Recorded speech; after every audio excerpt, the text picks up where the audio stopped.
Hello and welcome to another 9-minute Bible study. Our starting point, Acts chapter 9 verse 10. And there was a certain disciple at Damascus named Ananias, and to him said the Lord in a vision, Ananias, and he said, Behold, I am here, Lord. Now let's hold here for a second. Imagine you're Ananias. You're sitting in Damascus. You're hiding from this guy, Saul of Tarsus, who is on his way to arrest you and haul you away to Jerusalem, where they'll beat you, throw you in jail, and maybe even kill you.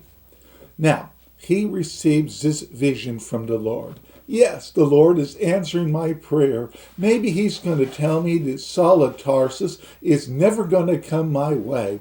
Maybe the Lord will tell me he's handled him, that I can go up and raise my head and go ahead and start preaching the gospel again.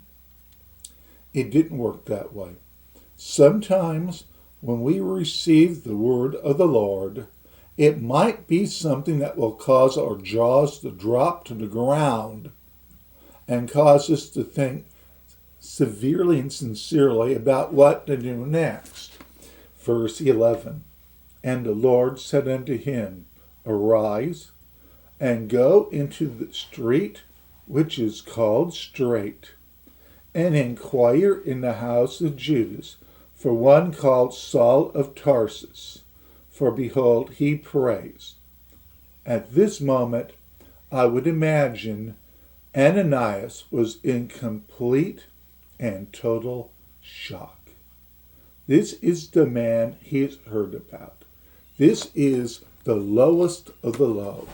The man who wants to arrest him. The man who wants him in jail. The man who would oversee his beating. The man who would make sure he was put to death. Now Jesus is saying clearly, go to him. This is not what Ananias wanted to hear. This was the last thing Ananias wanted to hear. Verse 12. And he hath seen in a vision a man named Ananias coming in, and putting his hands on him, that he might receive his sight. Now, this really had to bother Ananias. Why? It wasn't that Jesus told him to go.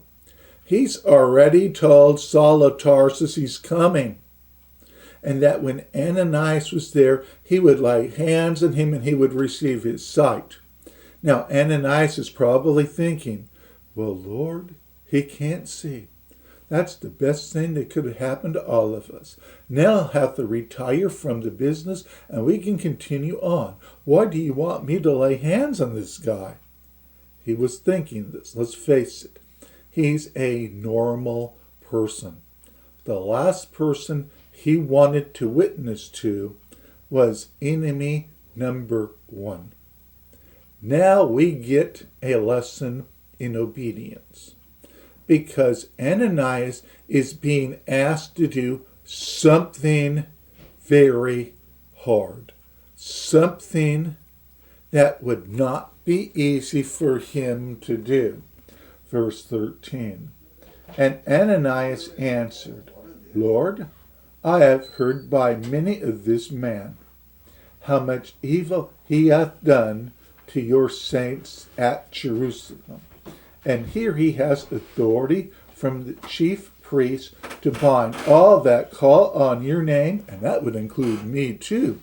Well, Ananias didn't say that last part, but he sure thought it. Now, here is Ananias. He thinks he has to explain the whole situation to Jesus.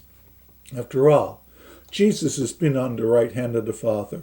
Maybe he missed what's happening with this Saul of Tarsus.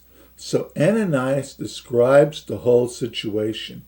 He's come all the way to Damascus to haul away all the Christians, to jail them, to beat them, maybe even kill them. And he's one of the ones in Damascus that Paul wants to drag all the way over to Jerusalem. Jesus, do you really want me to go to this man? Really? Next verse.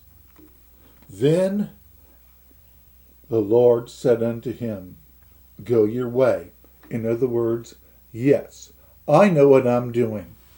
Sometimes we think we have the right to question Jesus. Sometimes we think we need to explain the situation to Jesus. One, Jesus already knows the situation. And two, he's the one with the plan, not us. He went to Paul specifically for a reason when he was Saul. And that reason was what we will see in the remainder of the verse.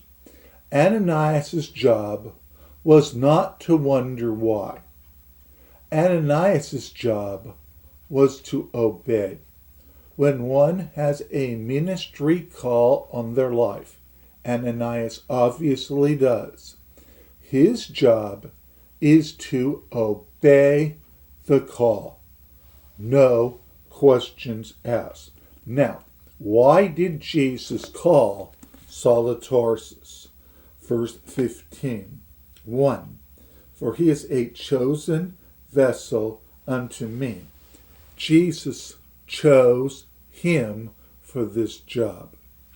Why does anyone do what they're doing in the church? It's not because they decide to do so. If you look at it, if you would have told Peter on the day that he went and followed Jesus, that he would be speaking in front of 3,000 men, and then a few days later 5,000 men, and he would bring the gospel to Cornelius, he would have said, but God chose him through Jesus to do this. Saul of Tarsus, 3 days ago, would have never thought he would have been waiting for one of those crazy Christians to pray for him. Yet what's happening? Jesus chose him. It's not what we choose. It's what Jesus chooses. Then we answer the call that Jesus placed on our life. Number 2, to bear my name before the Gentiles. For the first time, we're really seeing the mission of Saul of Tarsus. Keep in mind, Saul is a Jew's Jew. He is one who follows the law closer than anyone else. He knows that as a Jew, he is not to deal with the Gentiles. Yet what is he being called to do? He is being called to do exactly the opposite of what he has been trained to do. To go to the very people he has despised all the years of his life. The Lord, his call, it could be very unusual.